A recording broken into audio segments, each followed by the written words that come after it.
classifications of illegitimacy right now.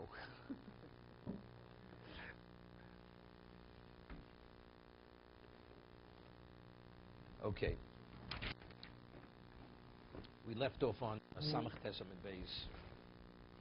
He said, the Mishnah says that Ezra, he had brought up 10 classifications of pedigree from Bavel to Eretz Yisrael. So we're holding over here. Chaloli, Geri, v'Charuri. Some of these groupings, they were Chalolim, that's Kohanim, which are not legitimate to be qualified to be Kohanim. Geri, v'Charuri. Converts and emancipated Canaanite slaves, which were also converts. Okay, this is where we left off. Chaloli minolim. I mean, everything's based on psukim. It's more than just Masorah. Very often the Gemara says, how do we know this? The Gemara says, Kabbalah. It's part of our tradition. It's transmitted. It's not sourced in psukim. But over here, everything is sourced in psukim in terms of people, the groupings, classifications who came with Ezra from Bavel to Eretz Yisrael. The Gemara says in Tainus, how do we know the base of Mikdash was destroyed on Tisha B'Av? Gemara cites a puzzle. So the Gemara says, how do we know Bai Sheni was destroyed? Because it says that the level of grieving on Tisha B'Av is more extreme than other fasts. The Gemara says, why? Because both the second base of Mikdash were destroyed on the same base. The Gemara says, how do we know the second one? First base of Mikdash, it's a pasuk. Second base, but we have no pasuk. The Gemara says because it's logical. Why? Because Tisha B'Av is a day of tragedy. It logically makes sense that tragedy, the most tragic things, reoccur on the same day. That's what Gemara says. There's no basis for it. And something else, Masorah. It's a Masorah. That's what it is. But here, the Gemara is citing psukim. Chaloi min Detanyo, Rabbi Yosef Megidol Chazokah. The principle of Chazokah has phenomenal power. Chazokah, meaning, if something was a certain way, it continues in that way. Meaning, since they were considered Kohanim in Bavel, that was their classification.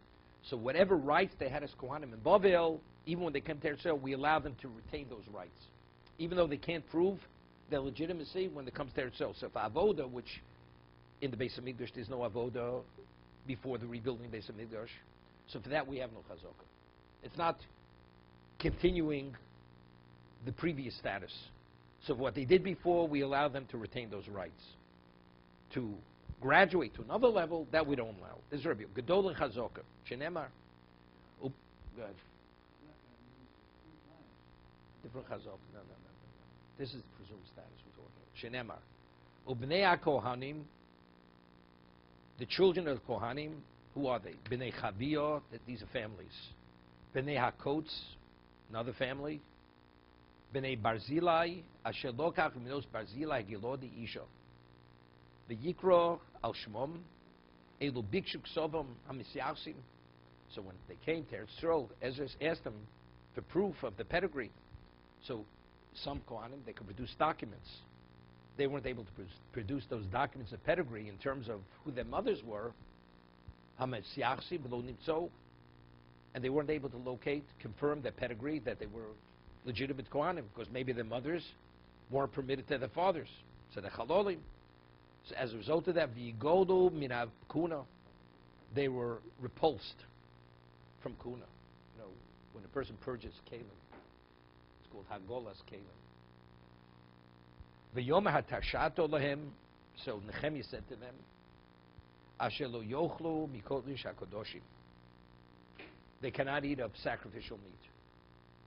Because they're not able to prove their pedigree, they cannot eat of sacrificial meat. Kodesh HaKodoshim, something that's consecrated.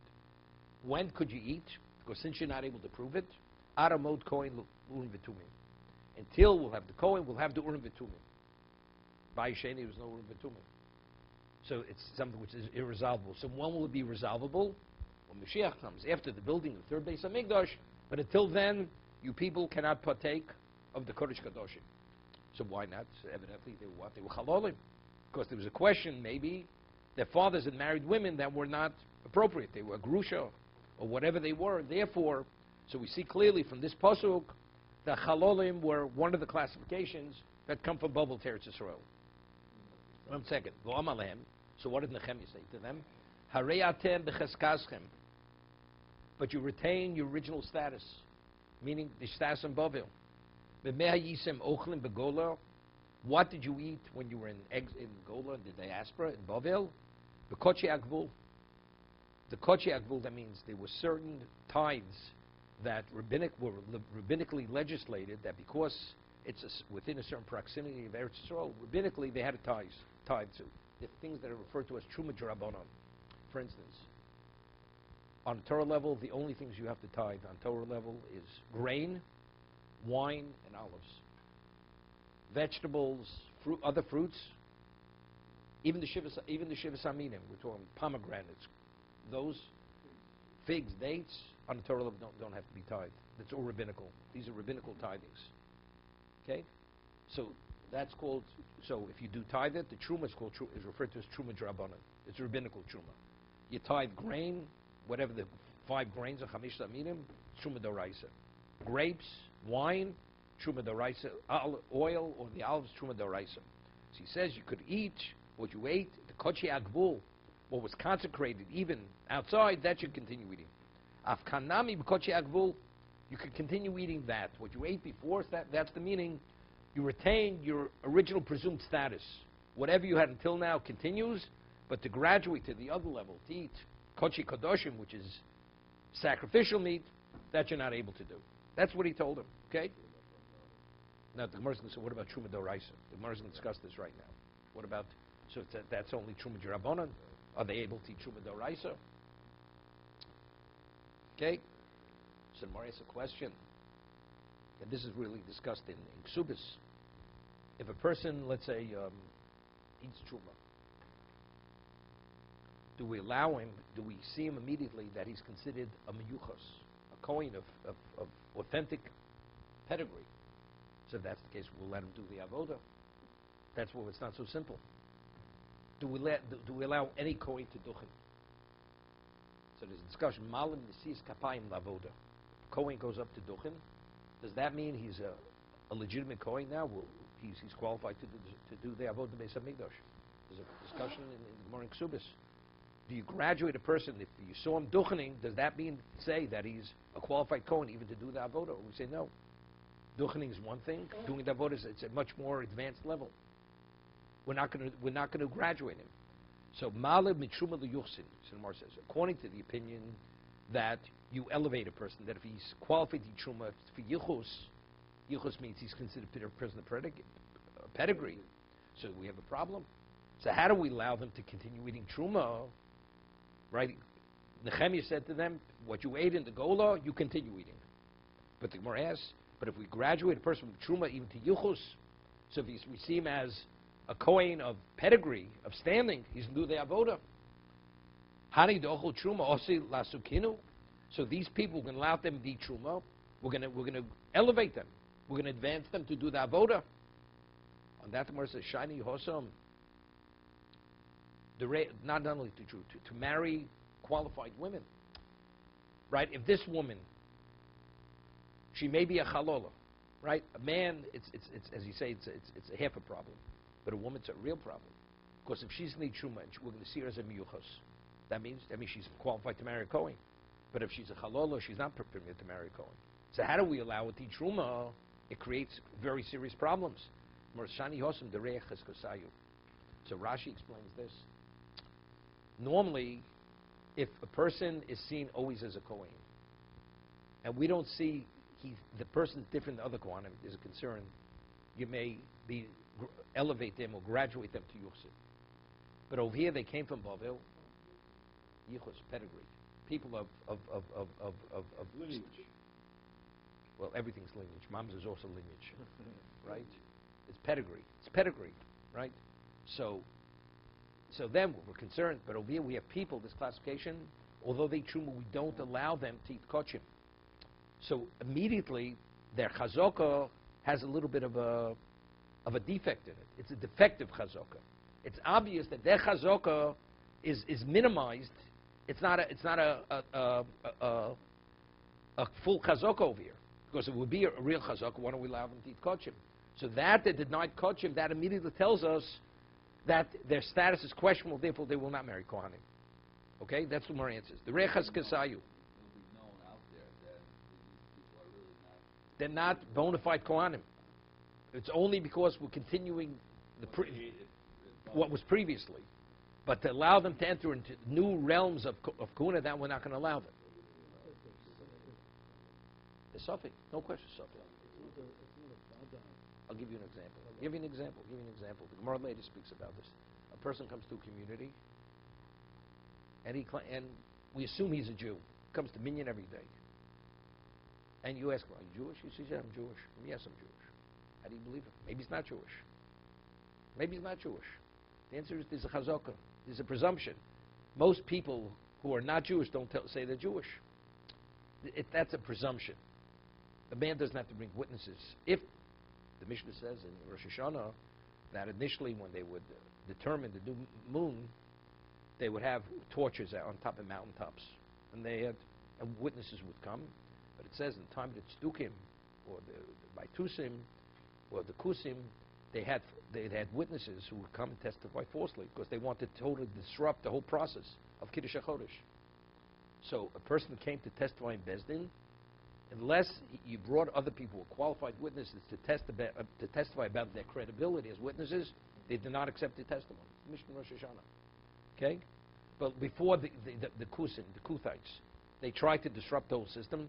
2 witnesses would come and testify about the new moon. We'd accept them. Well, because every Jew has a cheskes kashrus. He's a Jew. We presume he's not lying. It's a presumption. Okay, the same idea. But now we have a question. If everybody has documents of pedigree and this person doesn't have, we have a question. You can't prove your pedigree. So there's a question. We know things went on in Bavel. We know Kohanim married women which were not appropriate for them. And you may be a product of that, so that we have a problem.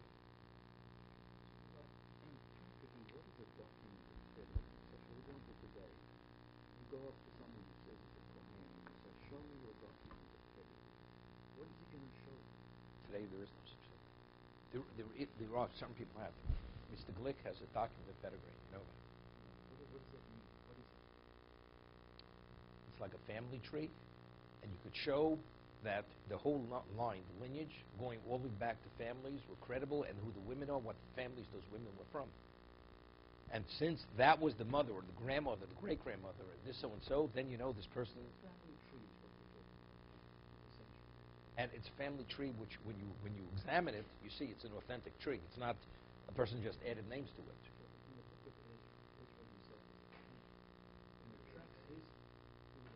He was a Kohen. He's called Kohen Miyuchos. He was of a standing. And it tracks back his lineage, but only on the male side, in the book of Ezra. No, because there it's. So we don't know about the women. Whether the women were. No, there's not a question. Because there was no question of that. There was no question who Ezra was. Maybe when he came, of course he had his own pedigree, even from the woman's side. There's no question. These Kohanim were Kohanim. We have right when we counted the Jews, right when we came to it says it was based on Yichuseim. So Rashi brings the Medrash that the Jews were able to prove their pedigree. The Goyim, the non-Jews, they couldn't prove their pedigree, whether they were legitimate or illegitimate. Right, that was the difference in the Jews and the Goyim, because the incest, adultery had no relevance to the Jewish people. By the Goyim, this was a daily occurrence by them. So therefore, they were legitimate. They weren't qualified to receive the Torah for that reason. One second. It's known, by Pidyon Haben, of course, you need a Kohen. Some people are makbet to have Kohen Miyuchos. It was known, the Shach, Shapsi Kohen, used the main commentary on Shulchan Aruch, Chosh Mishpat and Yoredeya. He was a Kohen. His name, he's referred to Shach. It's an acronym, Shapsi Kohen. And he himself was a Kohen Miyuchos. So the people today, many Rappaports, most Rappaports are Kohanim. And Rappaports, there's a certain family, they're Kohanim Miyuchosim. They have a family tree tracing their lineage back to the Shach. All you have to do is go to the Shach. Once you link your lineage to the Shach, then you go all the way back to Ezra, right? So and people, because you want to know that the Kohen that's doing the pigeon, and Ali is rabbinical. Yes, Kohen, not Kohen. It's not a big deal. He dochens, he doesn't dochen. But if you want to know your child was redeemed properly, you have to know factually he's a Kohen. So there are two types of Kohanim. There's a Kohen called a Kohen based on Chazaka. Man says he's a Kohen, we believe him. Presume he's a Kohen. Then we have Kohen Yuchos. That means he actually has a document of pedigree, a family tree, that he could show that his line goes all the way back to a person where there's no question that person was a Kohen. It was known, the Vilna Gaon was, throughout his life, he was a Bechor Vilna Gaon. He did the process of Pidyon Aben many, many times. Because he always questioned, because most Kohanim are Kohen Chazaka. Their Kuna is based on just Chazaka, it's presumption, because he says he's a Kohen. But in terms of, and he never came upon a Kohen Miyuchos, and therefore he did multiple times throughout his life, because he was always concerned maybe it wasn't a proper Pidyon Aben. For himself. Today there are families. In Lakewood, the Rappaports, there were some other families with certain names. They have documents proving they're all my grandchildren, most of them, had Kohanim all the way back. They only have to go back to the Shach. There's another person besides the Shach also. You go back there, you connect there, then you know that person is an authentic Kohen. 1600s. No, what do you mean? The Shach himself was a Kohen Miyuchos. Who knows what happened before that? He himself definitely proved his pedigree. So we'd have to question his pedigree. So you only have to link to him. Once you link to him, then you know there. It's like it's known all Hasidic Rebbes. They all claim they're from Malchus based David. They're from the Davidic line. How do they claim that? Do they have a family tree going back to David HaMelech? It was known the Maral of Prague.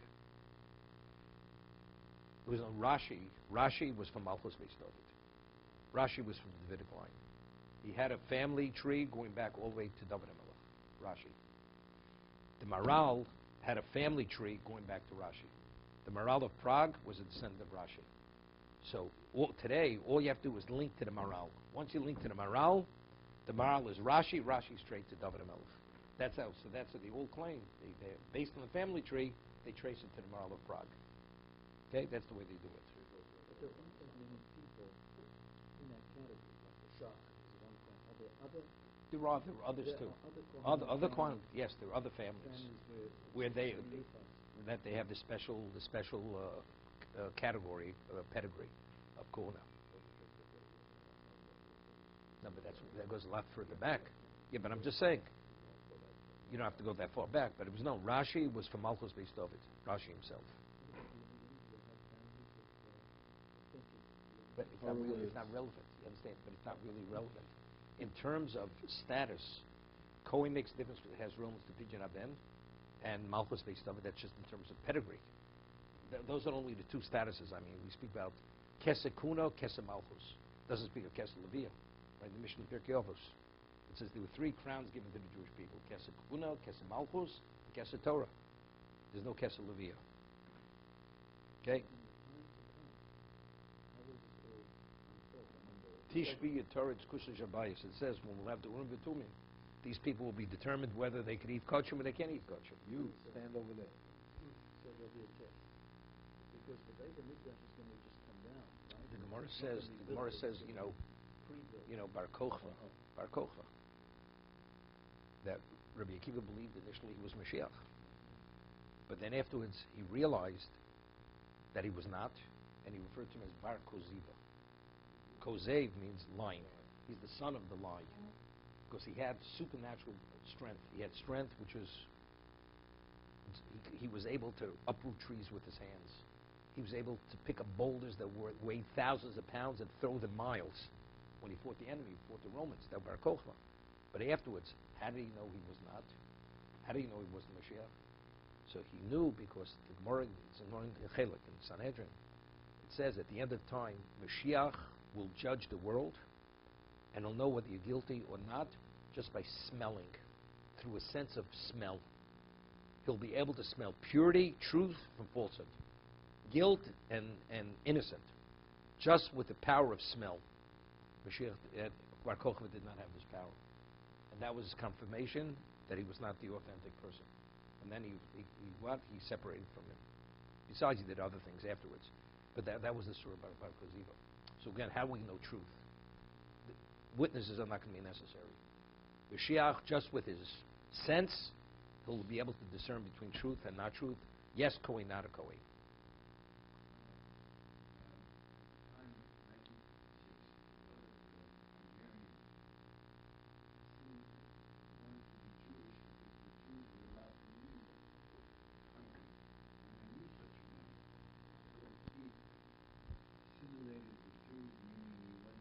It happens. It happens.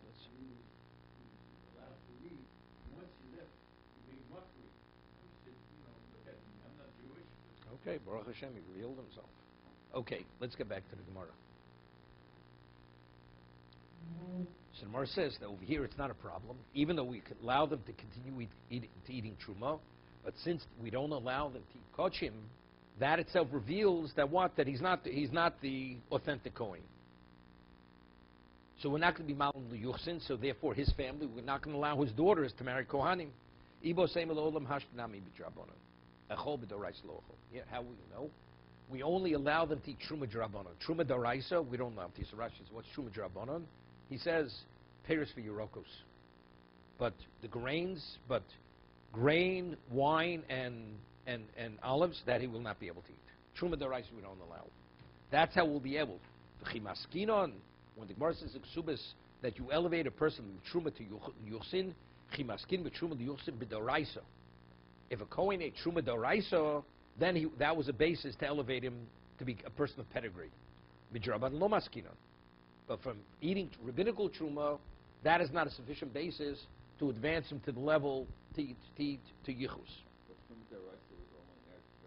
No. Even Eretz Yisrael, it's not only truma daraisa.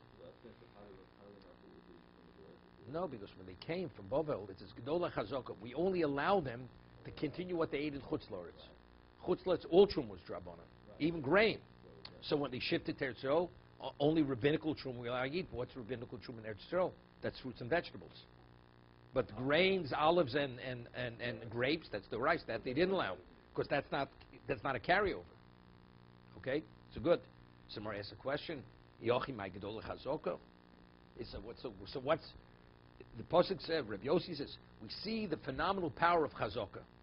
If you're dealing on a doraisa, you say, although they can't prove their pedigree, we allow them to eat truma doraisa, right? Although in Chutz La'aretz it's only truma drabanan, but if it's only rabbinical, what's the great accomplishment? How does that display the power of Chazaka? If you go from a drabana doraisa, we see since it's within the same category, so therefore we allow it. So you see the power of Chazaka. But if it's only rabbinical, what's Gedola Chazaka? Yochimai Gedola Chazaka. Gemara says something phenomenal, very interesting what the Gemara says. The Meikora Lekala Migzar. You know why in Chutz La'aretz we allow them to eat Truma? Because, the whole principle of Asay Siyog LaTorah, right? This week's Pirkei Avos Perek Aleph, we start over again. Right? It says, what did the Dachi and Esed taught us three things. One is Asay Siyog LaTorah. You have to make fences for the Torah to protect the Torah. So if we allowed these people to eat Truma in Chutz La'aretz, what could have been worse scenario? Rabbinical. Right? Because there's no Truma Doraisa in Chutz La'aretz. But what about once you come to Eretz Yisrael? Now we're already walking on thin ice. You're pretty close to the real thing. There's a chance that if they eat Truma Drabanan, they may end up eating Truma Doraisa. So maybe we should prohibit them to eat Truma Drabanan. The answer is Gdola Chazaka. That since Chazaka, they're already established that they have certain rights, we don't take away their rights because of Gzeira. And that's what he says. They may korad like l'migzah mishum truma d'oraisa. But ultimately, when we return to Eretz Yisrael, now there's an issue of truma d'oraisa. Of course, now there's truma. They're going to be consuming is on a d'oraisa level. Avagav di'ika l'migzar mishum truma d'oraisa. So, b'drabanan echol, b'doraisa lo echol. We still allow them, although we should not even allow them to eat truma d'rabanan now. No, in Eretz Yisrael, when they're back, we're allowing the Kohen away truma d'rabanan chutz l'Eretz to continue eating truma d'rabanan in Eretz Yisrael. But once there is eating truma, people may not discern whether it's Rabban Doraisa. So maybe as a fence, we shouldn't even allow them to eat truma Rabbanon. The answer is Gdola Chazoka. That's the Parachazoka. Once there's a presumed status in a certain category, even though there's a basis of concern, because of Chazoka, we don't, that's the overriding factor. And we allow them to continue eating truma Rabbanon. So it's interesting. I'm factually. Is it a problem? Not a problem. Before you ask the question. Okay? Is it a problem? It's not a problem. That people would confuse Truma D'Rabbanan and Truma D'Oraisa. It says, even though Ika Lemigzar, even though there is a basis to be concerned, and we should create a fence and not allow them to eat Truma D'Rabbanan, because as a result of that, it's almost inevitable. They're going to violate Truma D'Oraisa. There should be a basis for this. Nevertheless, because there's a principle Chazokah, they don't forfeit that right. We don't take away that right from them. I mean, if there's a basis for a problem, there's a problem. It says, even though Avagav the Ikal the Migzar, there is a basis, but we don't. No, because there's no Chazokah in Truma D'Oraisa. There is no. Chazokah means we continue. Because you ate on a rabbinical level, so now I should continue on the D'Oraisa level. What previously existed has no relevance to the present. Now it's at a graduated level. They couldn't. No. The other way. If you eat Truma D'Oraisa, Truma D'Oraisa is Yuchsin. Rabbinical is not Yuchsin. It's not sufficient. So the Gemara asks, so what's the Gdola Chazoka? So what's the great accomplishment? No. So that's the Gemara's question. So for eating Truma D'Rabbanan, you need Chazoka. Gemara says, why? Gedol, we see the power of Chazoka. Why do you see the power of Chazoka? It's only rabbinical. At worst scenario, it's rabbinical. No, although they shouldn't even eat Truma D'Rabbanan, because it's inevitable they may come to eat Truma D'Oraisa. Nevertheless, because there's Chazokah, we don't take away that right from them. And we allow them to eat Truma D'Rabbanan. I know, but it says, right. But it says, Avagav Dikal Migzar, even though there is a basis to make a Gzeira, we don't. No, but the difficulty is, are they going to eat Truma D'Oraisa or aren't they? Ikal Migzar. It's not inevitable. It's not the equivalent of a psikration. If it would be inevitable, then we wouldn't allow them to eat. But even though there is a basis, and there's a chance, and there's sufficient reason to make a fence, nevertheless we don't make the fence. Why? Because Gedol Chazaka. But this sheds a lot of light on understanding of when you make a fence. When you make a fence. Right? Here, what has to be the degree of concern to establish a fence? Here you see there is enough of degree of concern, you should. It's only the overriding factor is Chazaka. Right? And we're not speaking because it's inevitable it's going to happen. It does not be inevitable. Because if it would be inevitable, Chazaka would not be sufficient to allow them to continue to eat Truma D'Rabbanan. So not speaking where it's inevitable. It's chance, it's not remote. It says, Mislo Shchich Lo Goz B'Rabbanan. The Gemara says throughout Shas. Something that's remote, the Chachamim they don't legislate fences for something that's Mislo Shchich, something which is remote. So there's an interim area over here. So we say, even though there's a basis and there's a chance, even though it's not remote, it should, but since it's not inevitable, Chazokah becomes the overriding point over here. Therefore, we allow them, although if not for that we would, but we don't. That's clearly what the Gemara is saying.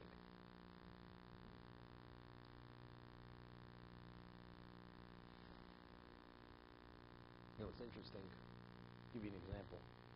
You have the Gemara in Avodah Zorah. The Gemara says that if a non-Jew touches a Jew's wine or produces wine, the Jew's not permitted to drink the wine. Since initially they had said, the Bezdin, they legislated even a non-Jew's olive oil. Shamnam, they were olive oil. Because oil, especially in those days, it was almost like a staple of one's diet. And oil was valued to a great degree. So if you eat, and it says, Gozro al Yena Mishum Binoseim, right? Because ultimately it could lead to assimilation. You know, that's the social drink, is wine. You meet, you drink, ultimately it could lead to assimilation. Therefore, if the non-Jew touch it, and it all says Binoseim Mishum, because of their idolatry. Because wine was used for libations. So it's all linked. Like the Balpor. Women, Balpor, goes hand in hand. It's, as they say, it's a slippery slope. Okay? So, the Gemara says, but they went and they annulled, they revoked Shamna because it was Gzeira She'en Hatziv Yochel Amud Bo. It was too much. Even though there was a basis, So, but if it's inevitable, it's irrelevant. The answer is, there's a chance it could lead to that. It's not remote, but it can. There's enough of a reason, but the people have to be able to deal with it. But if they can't deal with it, so they have retracted it. They annulled it, and it's no longer. But wine they're able to contend with. Oil is a daily event. Oil is part of your diet. That was both. Ingredient, now you dip. They used to dip in oil. Olive oil, that was dipping.